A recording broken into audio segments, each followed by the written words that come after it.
ও মালিক, জাহান্নামে থাকবে তো জানলাম, চিরকাল জাহান্নামের শাস্তি ভোগ করবে। শাস্তিটা কেমন? আল্লাহ বলে ভয়ঙ্কর শাস্তি, ভয়ঙ্কর।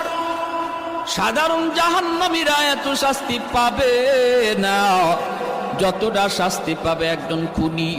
জাহান্নামের ভিতরে সে এতটাই কষ্টে থাকবে।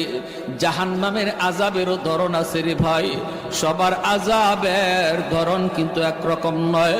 আল্লাহ বলেন, দুনিয়াতে যারা ইচ্ছাকৃত কেউ কাউকে খুন করলো, জাহান্নামের ভিতরে তার আযাবটা হবে সবচেয়ে বেশি যন্ত্রণাদায়ক। জাহান্নামের ভিতরে তার আযাবটা হবে বড় কঠিন।